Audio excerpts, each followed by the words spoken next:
There they are, and that's Danny on the right with the beard without the cap on. He is actually here from London. It's not every day you meet a Kings fan that comes all the way across the world to come and see their favorite team. Where are you from?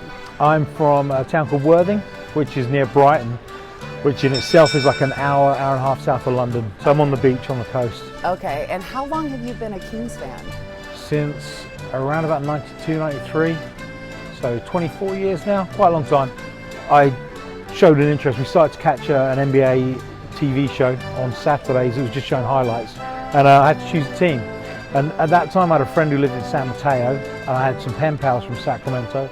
And going through the logos, and the logo just jumped out at me, purple, and it wasn't the Lakers and Bulls and Celtics that everyone was sporting. And I just wanted to be a little bit left, so here I am, Sacramento. Back then, you couldn't get Kings games anyway. We would maybe get 1 or 2 games broadcast a week on German TV. So you had to get a satellite system and hook it up. You could pick up German TV. I eventually started purchasing PAL, like VHS tapes, and each game cost me £9.90, which is back then about 16 bucks. Oh my goodness. And I watched 82 games and the playoffs. I know that here you can go to any sports bar around any corner and you can find NBA games on.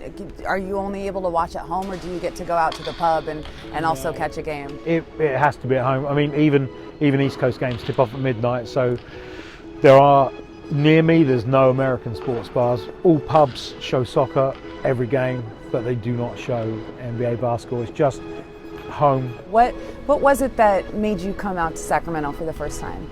I have a friendship with Grant Napier, and we've spoken several times on the radio show and via text and phone calls, just saying, when this place gets built, I must be here. When I met him in Toronto in 2013, the Kings were as safe as we'd ever been. There was no Seattle rumors, no Anaheim rumors, and then about 2 months later, a month later, those rumors came out, and we thought we were going to lose the team. So once it was confirmed, once we knew we had this place planned, we knew opening night, no matter what. I've had 2 back surgeries as well in the past 2 years, and it was kind of, would I be able to make it out here? You know, would the doctors say I'm good to fly? And they did, and I was, and we made it for opening night of this place, which is just amazing, stunning. You mentioned kind of the fight when it was up in the air whether or not this team would stay here in Sacramento.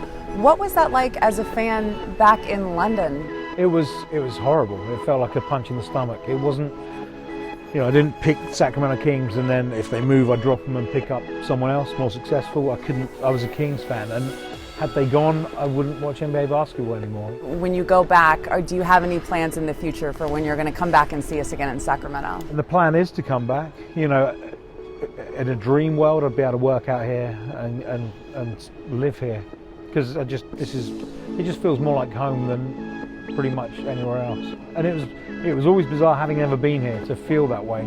I was, you know, planning a tattoo, a Kings tattoo, and it wasn't just a player.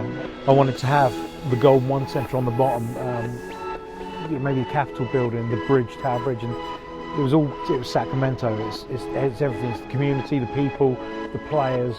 You know, the players will come and go. In 20 years' time, you won't remember some of these players, but we'll still be Kings fans.